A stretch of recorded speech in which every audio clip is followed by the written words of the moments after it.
No one has confirmed that there is life after death. This is the most common argument.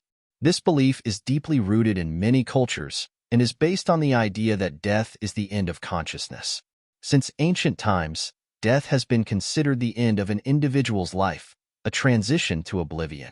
Although it is difficult to refute this argument with traditional evidence, an increasing number of people have reported near-death experiences, NDEs. These experiences are described by individuals who have experienced clinical death, that is, the cessation of heart and brain activity. They then awaken and recall vivid memories of what they experienced during death. These accounts challenge the conventional view of death and suggest that consciousness is not confined to the body. As research continues, these testimonies are altering our understanding of death and life.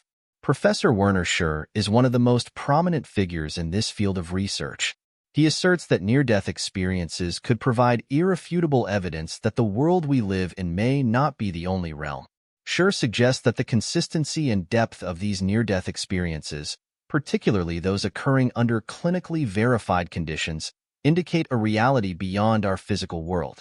Many individuals who have experienced clinical death have described feelings of tranquility, freedom, and lightness, which are consistent across all cultures and regions. Schir wonders if consciousness exists beyond the body in some form or another. It could reside in a domain of existence that is undetectable by our scientific instruments. Schir's statement highlights the fact that, despite advances in neuroscience and physics, our understanding of consciousness remains incomplete. Near-death experiences, often accompanied by a sense of spiritual enlightenment and peace, suggest that there may be an existence or life after death that transcends our material understanding of death and life. However, Schir acknowledges that not all clinical death experiences are positive. Some individuals have described deeply disturbing and terrifying encounters that led to a nuanced understanding. Those who felt they were falling into the void or confronted by hostile and malevolent spirits were often more frightened and fearful than those who had a more positive and peaceful experience. Researchers have suggested that this dichotomy could lead to the conclusion that near-death experiences may not simply be a glimpse into a spiritual world, but could be influenced by personal beliefs, emotions, or unresolved conflicts. This variety of experiences, ranging from deep peace and light to terror and darkness, suggests that what a person encounters in the afterlife may depend on their mental, emotional, and spiritual preparation at the time of death. It is important to study the mechanisms underlying near-death experiences and how they can be shaped or interpreted by an individual's mental state and life experiences. The story of Arthur Ford is well known and supports Schir's theories. Ford claimed to have had an out-of-body experience in the final days of his life. He floated above his hospital bed, observing his own body. Many near-death experiences include this sense of separation from the body, suggesting that consciousness is independent of the physical body. Ford claimed to have been transported to an incredibly beautiful valley where he saw deceased loved ones. What was most striking was the way these loved ones appeared. The deceased appeared in different forms. The elderly looked younger, while children seemed older. The vivid memories Ford retained of these encounters raised questions about time and consciousness beyond the material realm. Ford also noticed that some family members he expected to see were not there and later discovered they were living in lower realms. Ford's story raises speculation about the hierarchy or layers of the afterlife. Individuals may find themselves at different spiritual or energetic levels based on their actions and spiritual evolution throughout their lives.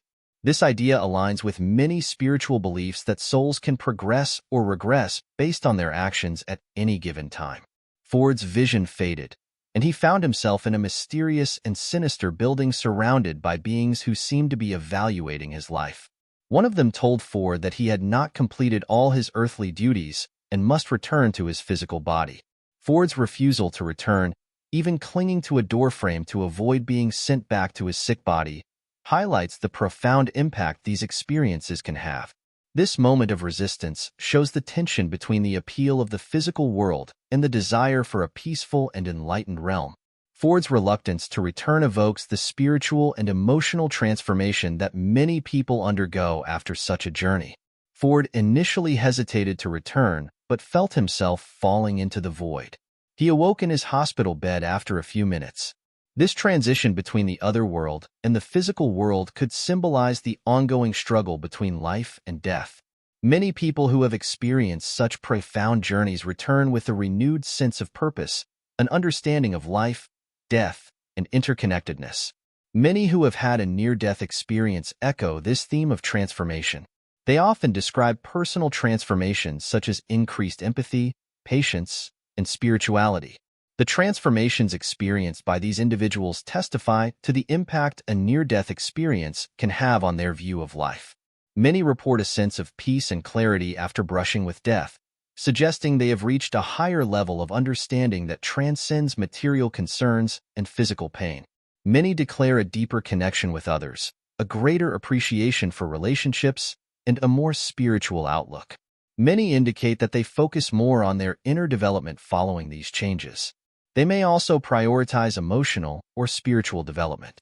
Near-death experiences often lead to a radical change in how people live their lives. They place more importance on kindness, compassion, and connection with others, as if their experience in the afterlife or even near the afterlife allowed them to access a higher level of consciousness. They fundamentally change their way of interacting with the world upon their return. Not all near-death experiences are marked by love, peace, or personal fulfillment. Howard Storm is one of those who recounts a deeply disturbing and frightening experience that challenges the idea of a universally benevolent afterlife. Storm, a declared atheist who was also an art professor, died in 1985 while awaiting emergency surgery. Storm initially described a sense of freedom and consciousness, but it quickly took a darker turn. Storm began to hear dark voices and shadowy figures, pushing him to enter a hospital corridor. Storm's environment darkened as he obeyed. He realized he was no longer in the hospital. The figures that began to attack Storm with malice only stopped when Storm recited fragmentary prayers. The dark forces disappeared after this invocation. Storm then found himself in a different and peaceful state. Upon returning to life after his near-death experience, Storm abandoned his atheistic beliefs and became a priest. It is astonishing to see how a near-death experience can change not only a person's spiritual beliefs, but also their life path. Experiences like Storm's are not rare. Many people have described being drawn into endless darkness or encountering hostile, sometimes demonic, entities while out of their bodies.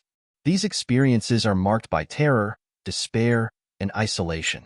They starkly contrast with positive accounts of love, light, and peace. Researchers have suggested that these contradictory accounts could indicate that the nature and intensity of a near-death experience are closely tied to the individual's mental, emotional, or spiritual state at the time of death. Unresolved traumas, fear, and guilt can lead to dark realms.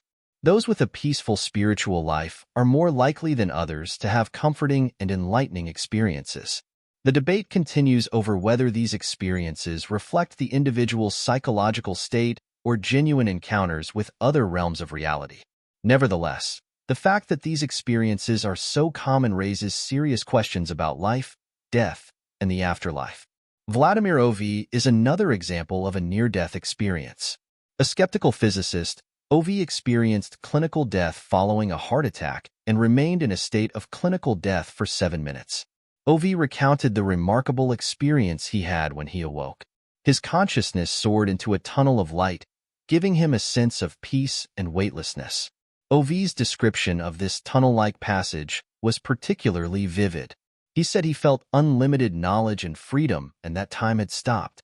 After returning to life, he developed a deep understanding of complex systems. He even fixed his broken television. The knowledge OV gained during his tunnel experience influenced his professional life. These near-death experiences helped him solve engineering problems. OV's near-death experience is often cited by researchers studying near-death experiences. These claims lend weight to the idea that consciousness can extend beyond the physical limits of the brain. OV's near-death experience led him not only to gain professional insight, but also to better understand the universal interconnectedness of all things. This interconnectedness, as described by OV, is rooted in the pillars that support existence and are influenced by human intention, thought, and emotion. OV emphasized the importance of the mind and suggested that consciousness is not merely a brain-based phenomenon, but is intimately linked to the fabric of reality. This perspective, which ties consciousness to the structure of reality, challenges materialistic views and aligns with spiritual or metaphysical interpretations of the world. OV's near-death experience shows that such experiences can lead not only to personal transformations, but also to profound insights into the nature of consciousness and reality. His detailed description of his experience suggests that the afterlife is not a fixed and singular place, but rather a dynamic and interconnected domain shaped and influenced by human thoughts and emotions. The accounts of positive and negative near-death experiences have stimulated debate and research on the nature of the afterlife. Researchers are now trying to determine whether these near-death experiences are a glimpse into a spiritual world or a psychological phenomenon caused by extreme stress. Certain elements, such as the feeling of peace and encounters with benevolent creatures, are consistent, suggesting a common experience. The varying details of each story suggest that if the afterlife exists, it may be a highly personalized experience shaped by an individual's beliefs, life experiences, and mental state at the time of death. This raises interesting questions about the interaction between the physical world and the spiritual world and the extent to which we can broaden our understanding of existence and consciousness. Testimonies from individuals like Werner Schir and Howard Storm challenge our conventional view of death and the afterlife. These stories offer hope to those who fear death and provide a window into the mysteries of life. They suggest that the end of life is not inevitable. Those who have had a near-death experience often report feeling transformed, regaining a sense of gratitude and spiritual awareness. This transformation is often accompanied by a new outlook on life. People become more aware of the importance of compassion, relationships, and inner peace. Scientists may one day be able to answer fundamental questions about consciousness, the links between the body and the mind, and whether life continues beyond death. We invite you to reflect on the astonishing accounts of people who have brushed with death presented in this video. As we continue to explore this fascinating subject, these stories offer an intriguing glimpse into the mysteries surrounding life, death, and the possibility of something beyond our physical existence. These accounts evoke moments of transcendence, encounters with divine beings, and inexplicable peace. What do you think of these experiences? Do you believe they offer us a window into a larger cosmic reality that exists outside the physical world? Or are they merely the result of our brain's complex responses to extreme conditions such as lack of oxygen or intense psychological stress?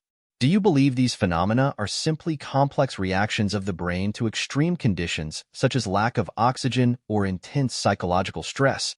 Or do you believe they offer us a genuine window into a larger cosmic reality that exists beyond the physical world?